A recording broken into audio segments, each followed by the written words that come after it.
주의 사랑을 주의 선하심을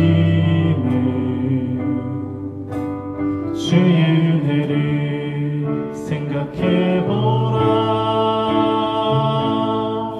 하늘보다 더 높으신 아버지의 사랑 그거 놀랍네.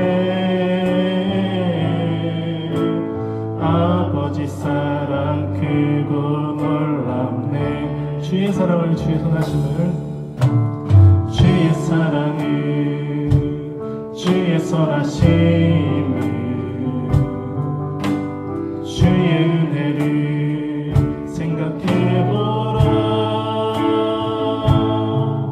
하늘보다 더 높으신 아버지의 사랑 그거 놀랍네. 아버지 사랑 그거 놀랍네. 내 어찌 그 사랑 잊으리. 내 어찌 주의 긍휼 잊으리. 내 영혼의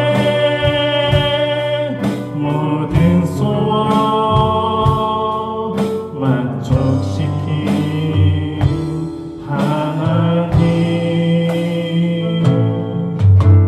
주의 사랑을 주의 선하심을 주의 은혜를 생각해보라. 하늘보다 더 높으신 아버지의 사랑 그거 놀랍네. 아버지 사랑 그거. 우리 한 번 더 하시겠습니다. 주의 사랑을 주의 선하심을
내게 허락하신 시련을 통해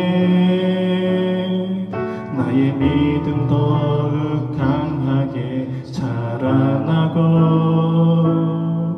험한 삶과 골짜기 지나는 동안 주께 더 가까이 나를 이끄시네. 내가 겪는 시험이 어렵고 힘겨워도 내 주님보다 크지 않네. 내 앞에 바다가 달라지지 않으며 주가 나로 바다 위 걷게 하리. 나는 믿네. 주의 능력으로 내 삶 새롭게 되리. 나는 믿네. 주의 능력으로 담대히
오시면서 좀 교회 환경이 좀 달라졌다는 것을 좀 느끼시겠습니까? 지금 바깥에 햇빛도 잘 들어오고 창문으로도 바깥을 볼 수가 있게 되었습니다. 저는 이것이 너무 신기한데 늘 지하에 있다가 지상에 올라와서 창문을 통해서 사람들이 움직이는 것을 볼 수 있다는 게 너무너무 신기한 것 같아요. 광고 말씀 드리도록 하겠습니다. 우리가 1월 한 달 동안 계속적으로 기도하고 있습니다. 교회를 이전하였고 또 새로운 또 가족을 우리 교회가 또 만나야 되지 않겠습니까? 그래서 새가족 동력을 위해서 함께 기도해 주시길 바랍니다. 나머지는 이제 광고를 보시면 될 것 같고, 가시면서 우리가 물품 후원을 받은 것이 있습니다. 저희가 받으려고 받은 것이 아니라 전에 있던 교회 2층에 지역아동센터에 있는 유미나 센터장님이 계시잖아요. 이분께서 또 저희 교회가 생각이 나서 물품 후원을 받을 때 더 받아오셨습니다. 그래서 보시면 아이들을 위한 장난감이 꽤 많이 있고, 그 다음에 물티슈, 뭐 바디 로션, 하여튼 뭐 이것저것 있어요. 그래서 저거를 오늘 오신 분들이 다 골고루 나누어서 가져가시기 바랍니다. 아마 그 유통기간이 올해 안에는 다 사용을 해야 되는 그런 것들이어서 가져가시는 것이 저희를 도와주는 것입니다. 아시겠죠? 많이 가져가시기 바랍니다. 그 개수가 안 맞는 것이 있어서 개수가 안 맞는 것은 특히 여성에게 해당되는 물품은 여성에게만 드리도록 하겠습니다. 아시겠죠? 왜 나는 안 줘요? 그러면 남자라서 사용하는 그것이 다르다 이렇게 생각을 하시면 될 것 같습니다. 자, 오늘 말씀을 함께 보도록 하겠습니다. 우리 저 제일 뒷자리에 지민이가 와 있는데 마스크를 쓰고 있으니까 진짜 지민인 줄 모르겠어요. 올해 중학교 3학년 됩니다. 와, 놀라죠? 민준이가 이제 초등학교 5학년 됩니다. 세상 진짜 빠르죠? 자, 말씀 저를 따라서 한번 읽어보시기 바랍니다. 할 수 있다면이 무슨 말이냐?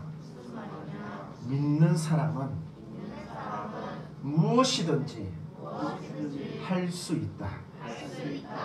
바로 그때 아이 아버지가 큰 소리로 제가 믿습니다. 믿음 없는 제가 믿음을 갖도록 도와주십시오 하였다. 성령님, 성경구절 한번 읽어보시면서 오늘 말씀의 제목을 보시기 바랍니다. 말씀의 제목이 주여 나를 도와주소서. 한번 저를 따라서 보시기 바랍니다. 주여 나를 도와주소서. 아마 이 설교 제목이 저와 우리 성도님들에게 아마 절박한 그런 부르짖음이라고 저는 이번 한 주간 그렇게 말씀의 응답을 받았습니다. 그래서 오늘 말씀을 통해서 하나님의 도우심, 그것이 어디에서부터 오는지 알게 되기를 원합니다. 할렐루야. 백약이 무효다. 이게 무슨 뜻입니까? 백약이 무효다.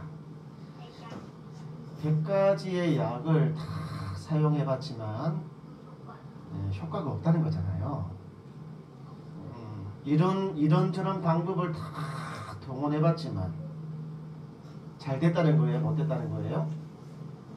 잘 안 됐다는 거예요. 그럴 때 백약이 무효다 이렇게 이야기를 합니다. 그래서 살다 보면 있잖아요. 어떤 일들은 조금만 신경 쓰면 되는 일이 있어요.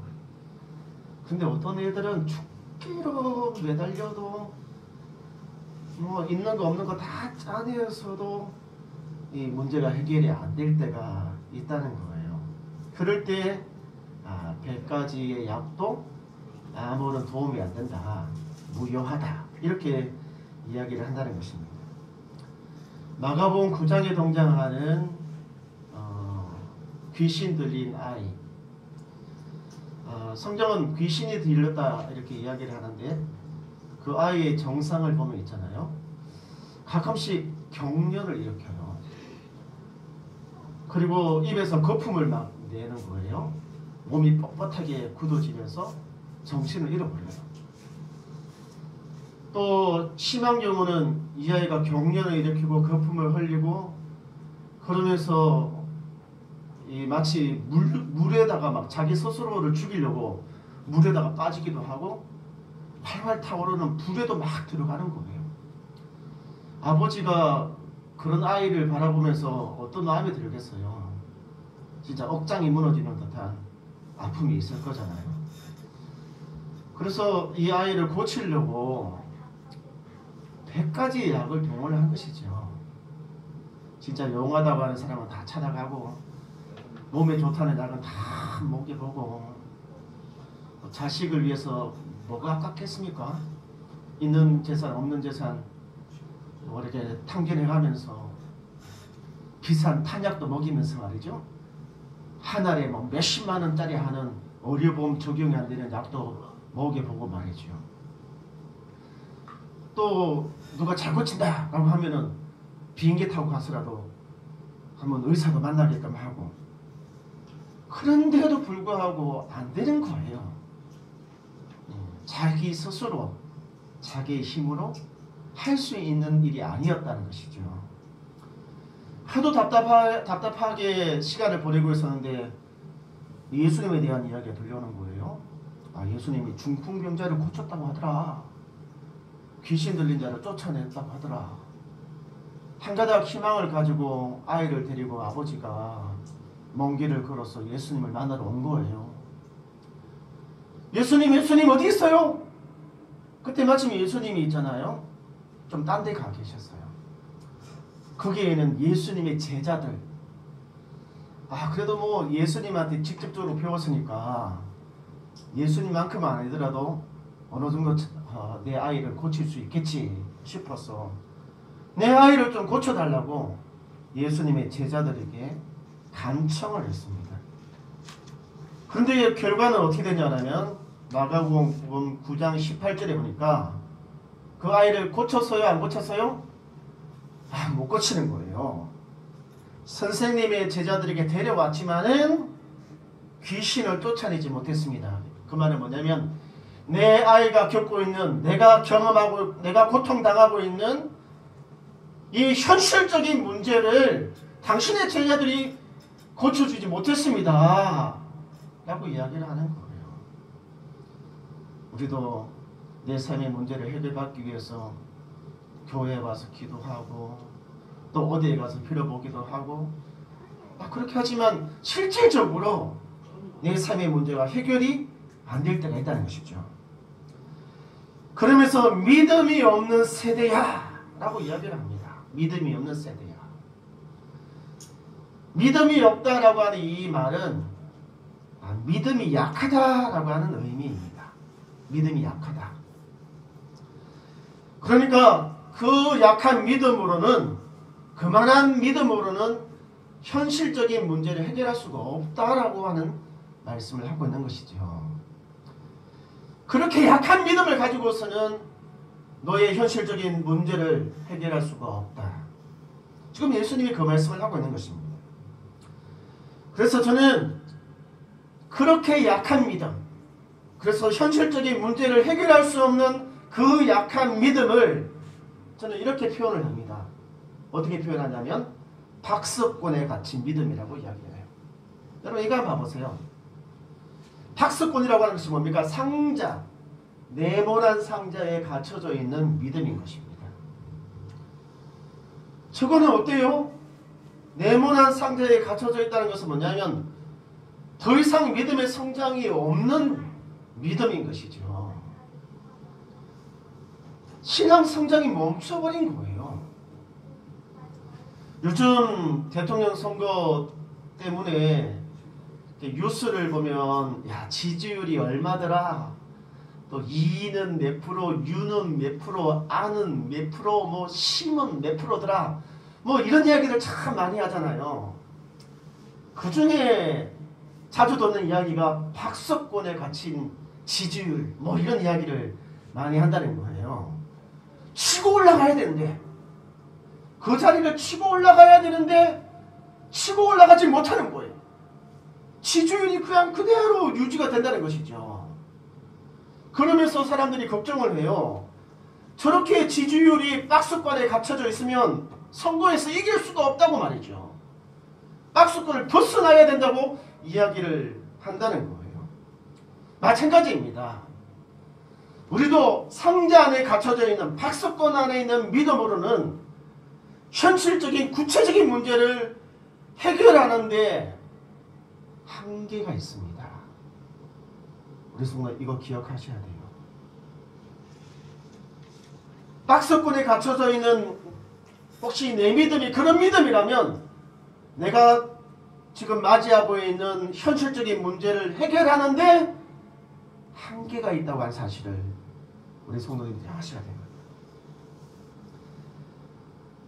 마가복음 9장에는 두 사람의 예를 드러났습니다. 박스권에 갇혀져 있는 두 사람.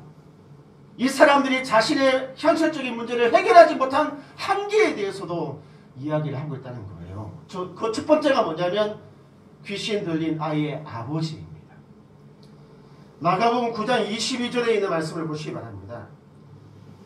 여기 보면 아버지가 이야기를 하잖아요. 귀신이 자주 아이를 불과 물속에 던져 죽이려 했습니다. 그러나 선생님이 하실 수 있다면 우리를 불쌍히 여겨 도와주십시오. 아버지가 도와달라고 이야기를 해요. 근데 이때 도와달라고 하는 것은 뭐냐면 내 아이 좀 고쳐달라는 거잖아요. 그러면서 하시는 말씀이 뭐냐면 할 수 있으면 if, 할 수 있으면 고쳐주시고 할 수 없으면 말하라. 우리가 믿음이라고 하는 것이 뭡니까? 가정법이 아니잖아요. 믿음은 언제나 현재형이거든요. 근데 이 아버지는 할 수 있으면 한번 고쳐보세요.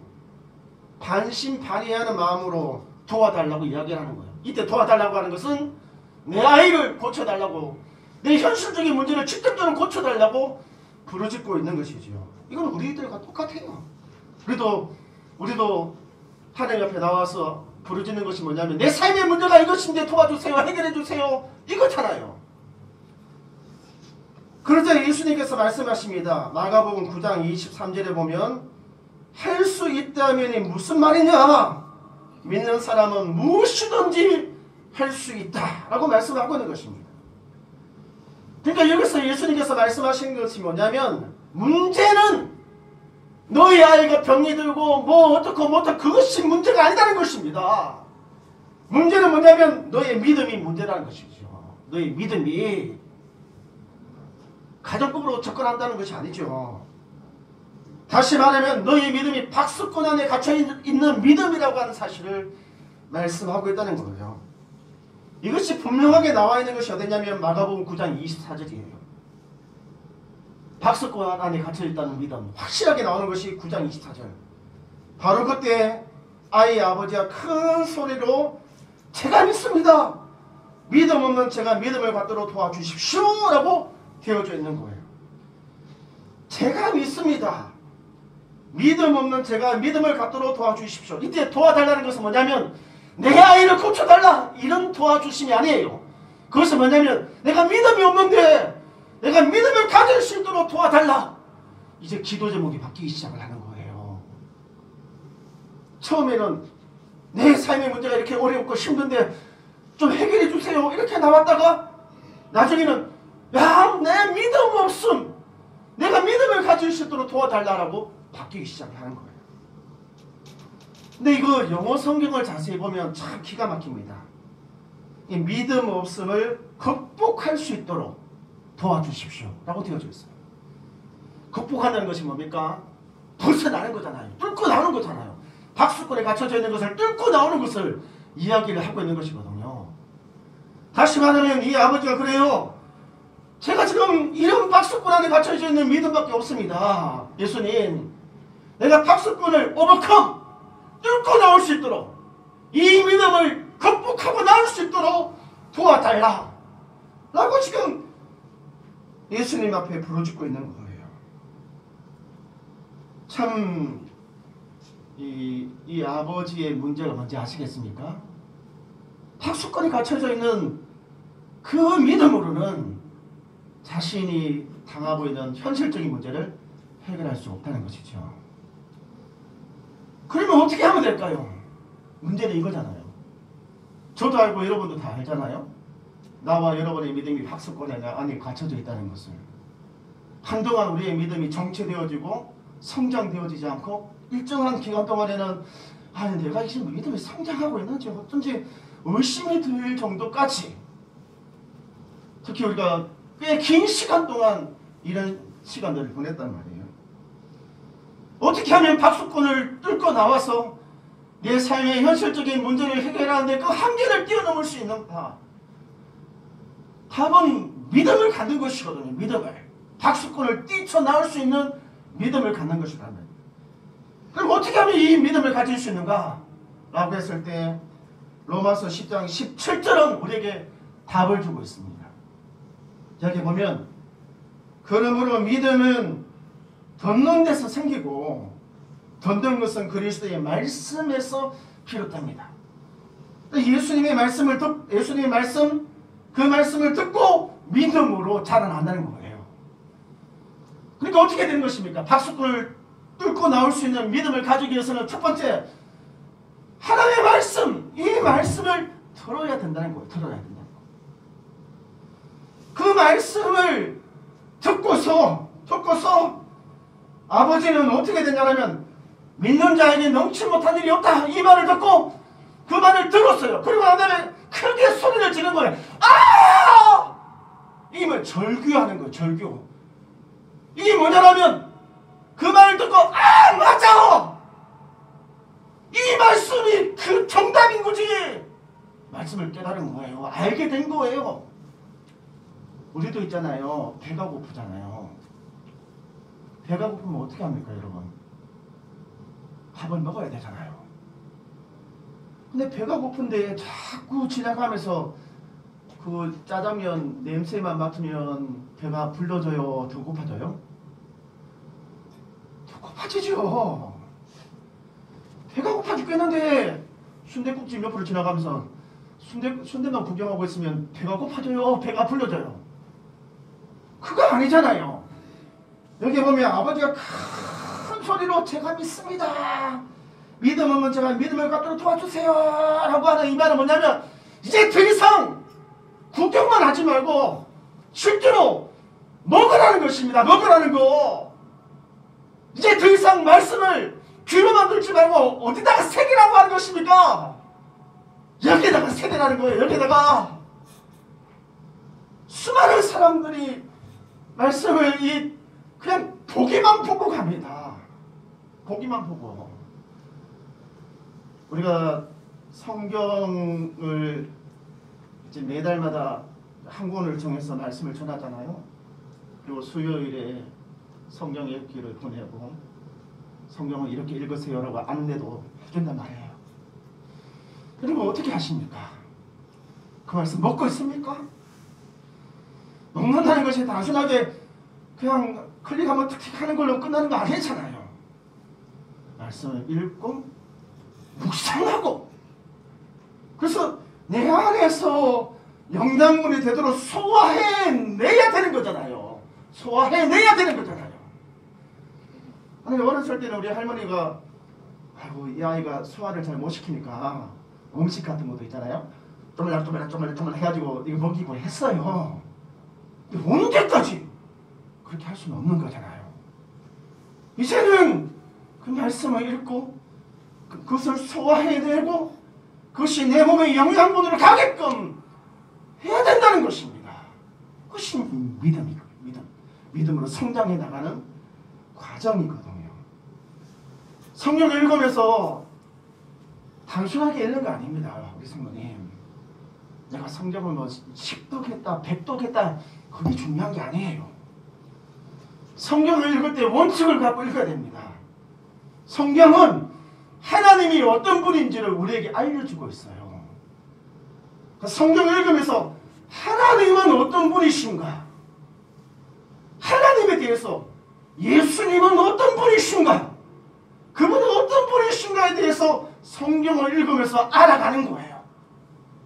그분의 생각과 그분의 마음을 쫓아서 가는 거예요. 그래서 그분의 생각처럼 그분의 마음처럼 그분의 행동처럼 내가 그렇게 닮아가기를 원하고 그렇게 순종하기를 원하는 거기까지 나아가는 거예요. 그것이 말씀을 듣고 믿음으로 나아가는 모습인 것이죠. 그럴 때 이 박스권 안에 있는 우리의 믿음이 이게 뚫고 나올 수 있는 오버컴 될 수가 있는 것입니다. 우리 성도님 이거 기억하세요. 지금도 어쩌면 많은 사람들이 이 방법 사용 안 하고 조금 뭔가 다른 것을 배우고 또 다른 사람들에게 조언을 구하고 또 뭔가를 해보고 그렇게 해서 해결되는 일들이 있는데 세상에 그런 일만 있는 거 아닙니다. 자꾸 그렇게 쫓아가다가 결국 큰 거 한 번 맞을 때가 와요. 우리 믿음으로 이 박스권을 벗어날 수 있게 되기를 주의로 축원드립니다. 이제 우리 교회 홈페이지가 조금씩 바뀝니다. 홈페이지를 딱 여는 순간에 매달 말씀을 전할 성경 그리고 성경 읽기 이런 것들이 이제 나와요. 홈페이지를 좀 가까이 하시기 바랍니다. 아시겠죠? 2월달부터. 그러면 이제 아버지는 이해가 되어졌어요. 아버지는 하나님의 말씀을 이렇게 들을 수 있는 기회가 많지 않았으니까 그럴 수 있겠다 이런 생각이 들어요. 근데 문제는 제자들입니다. 제자들은 예수님과 가까이 있었잖아요.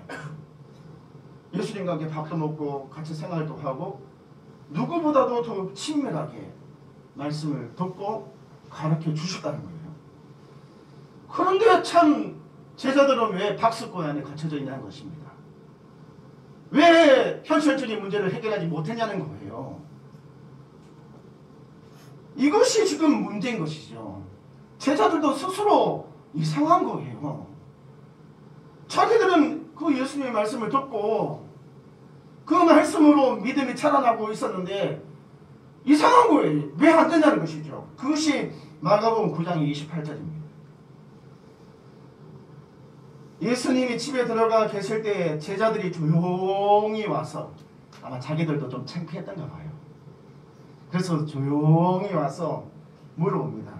왜 우리는 그 현실적인 문제를 해결하지 못했습니까? 뭐가 문제입니까? 라고 물어보는 거예요.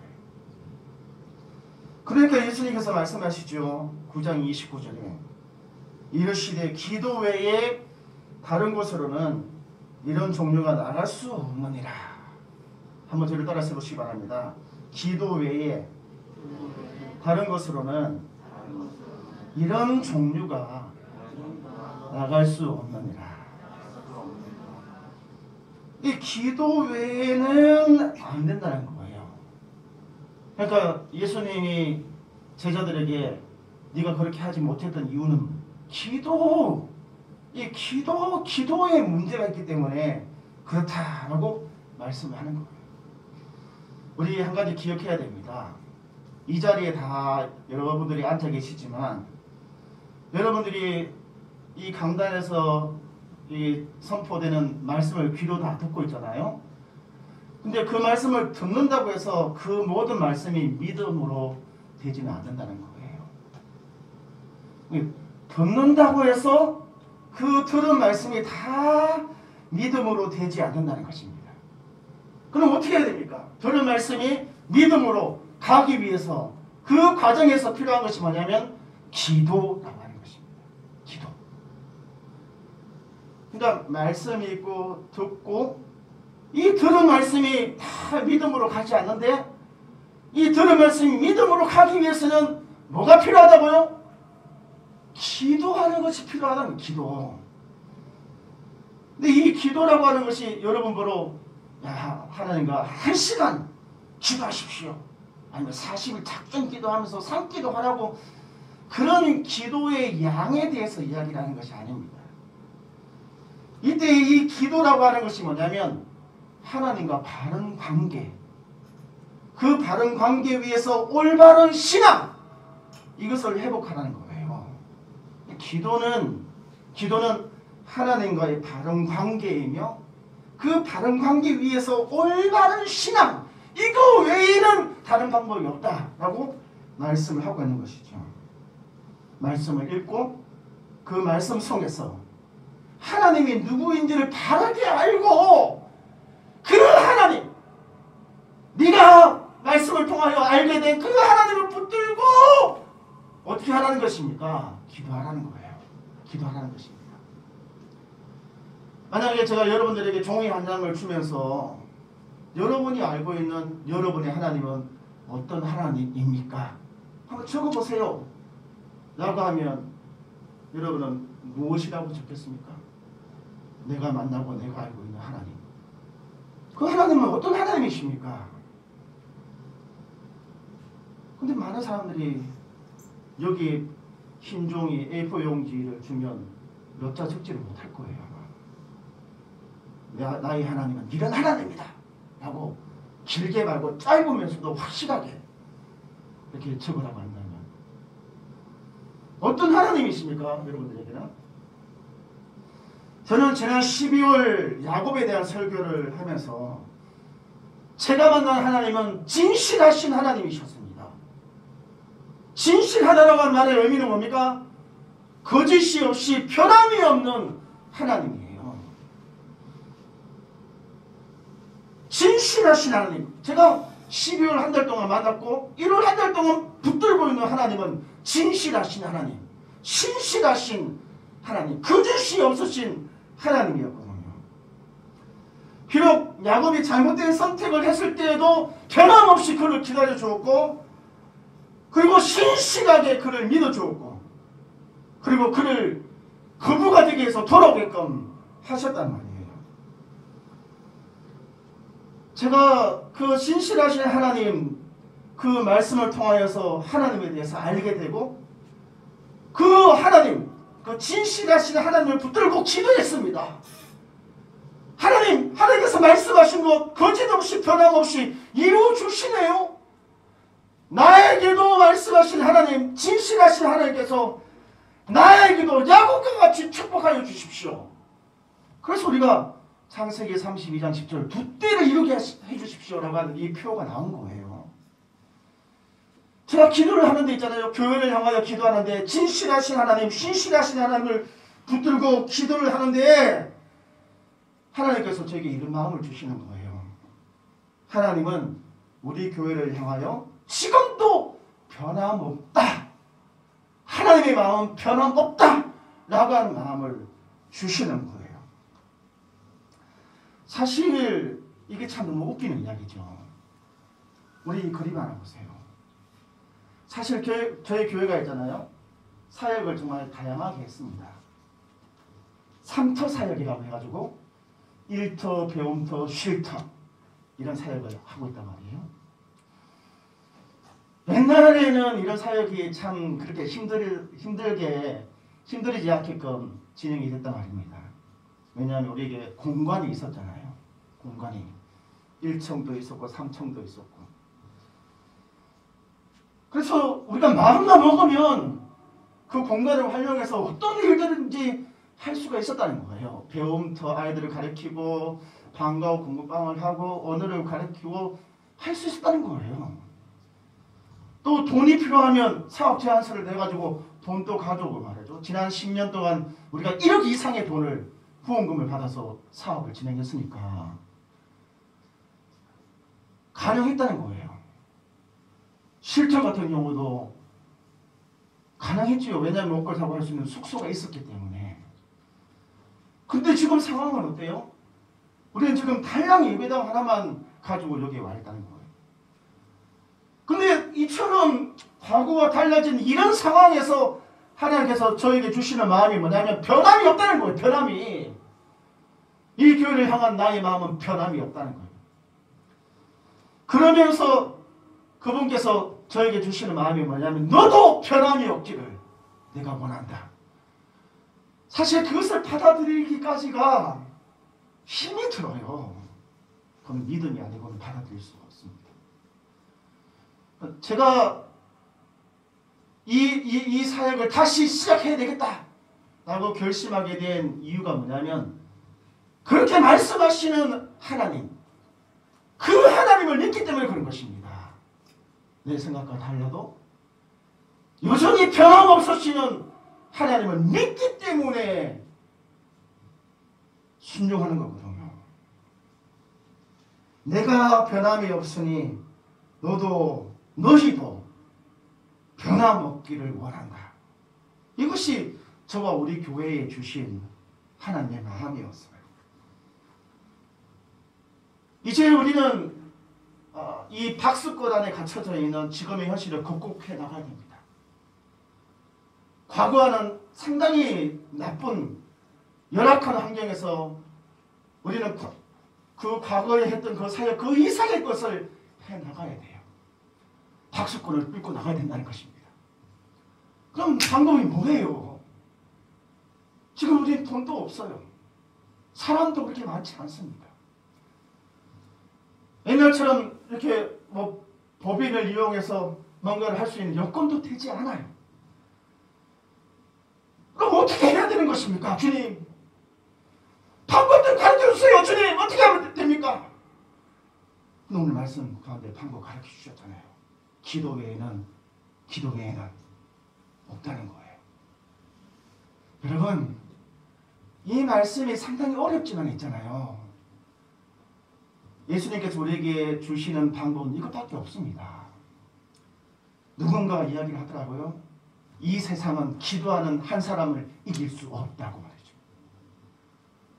수많은 현실 앞에서 넘어지고 쓰러지고 자빠지고 실망하고 실패하고 당연합니다.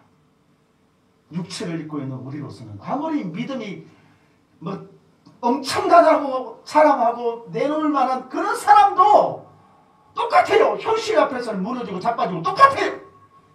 차이점이 있다면 딱 한 가지밖에 없습니다. 한 번 넘어지면 두 번 하나님 앞에 엎드린다는 것입니다. 넘어질 때마다 넘어지는 것 그 이상 한 번만 더 주님 앞에 나와서 기도하는 것, 이것이 차이점인 것이죠. 한 번 넘어지고 그 두 번 주님 앞에 나올 때 주님께서는 넘어진 그 자리에서 일어날 수 있는 믿음을 주셔요. 우리 성도 이거 기억하시기 바랍니다. 그 하나님 앞에 나와서 엎드리는 그 시간, 우리의 과제는 거창한 거 아닙니다. 우리가 앞으로 해야 되는 일은 거창한 거 아니에요. 그것은 뭐냐면 한 번 더 주님 앞에 나오는 것, 한 번 더 기도하러 나오는 것. 이거 다 쉬운 것처럼 보이지만 절대로 쉽지 않습니다. 내가 갖고 있는 박스권 안에 있는 이 믿음을 극복해내지 않으면 절대로 나올 수 없는 것입니다.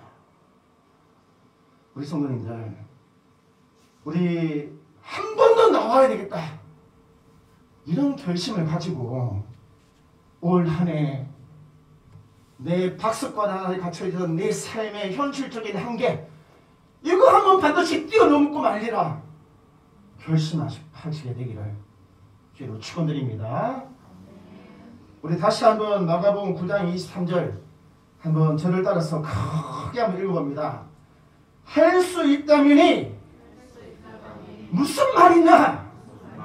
믿는 사람은 무엇이든지 할 수. 뭐예요? 현재형입니다. 현재형. 있다. 이 말씀 기억하게 되기를.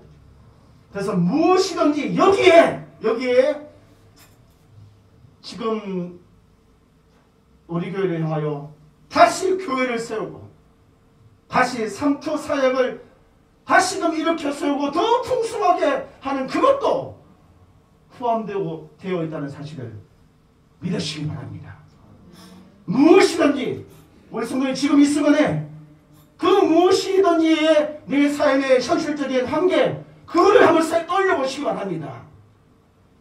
그거를 떠올리면서 야 이것도 내가 만난 그 하나님은 이것도 나의 믿음을 통하여 극복하게끔 하신다 하실 것이다 이게 아니라 하신다 현재형으로 고백하게 되는 저와 우리 성도님 다 되시기를 주의 이름으로 축원드립니다.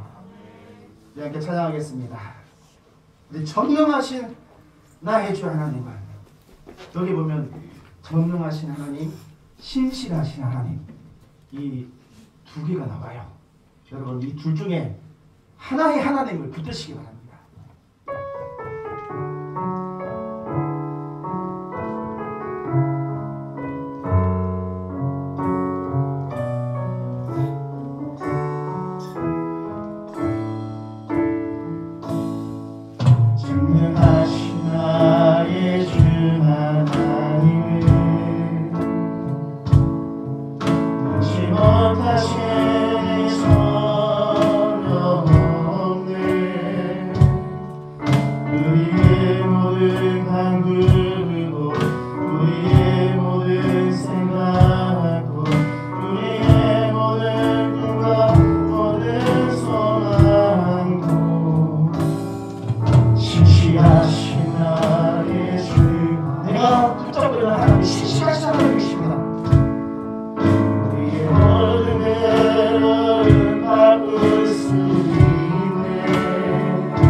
우리의 모든 강구와 우리의 모든 이 생각까지도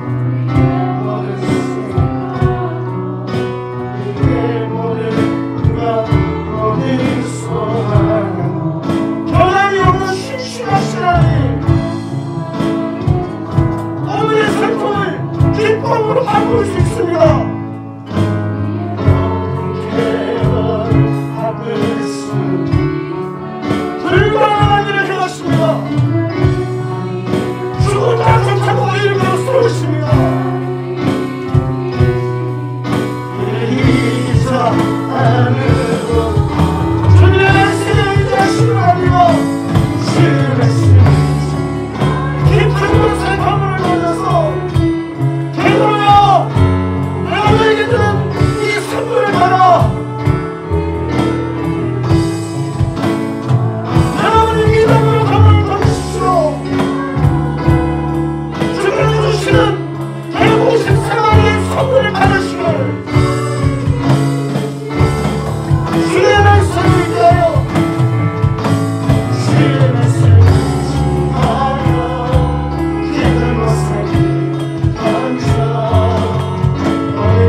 믿는 자에게 넘치지 못할 일이 없다.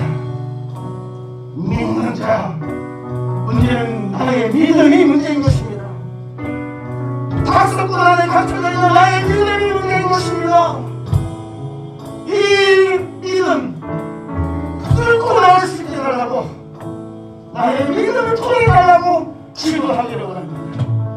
그리고 우리 간절하게 주님 앞에 소원으로 그 간절한 마음으로 기도하기 바랍니다. 무엇이든지 여기에 우리가 믿음으로 주님께 간구하는 시간을 가졌습니다. 기도하겠습니다. 할렐루야.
살아계신 하나님, 우리는 날마다 우리를 자절케 하는 현실을 두 눈으로 바라보고 있습니다.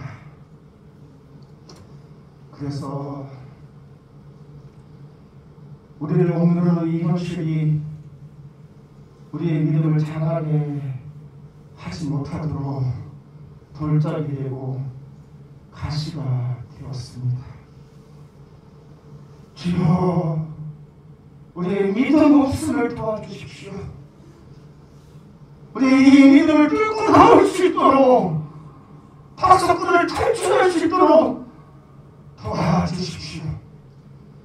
기도 외에는 다른 방법이 없다고 말씀하셨는데, 눈에 보이는 현실, 그것보다 눈에 보이지 않는 하나님, 그 하나님을 한 번만 더 만나기 위하여 무릎 꿇는 교회와 성도들이 다 되게 주께서 도와주시옵소서.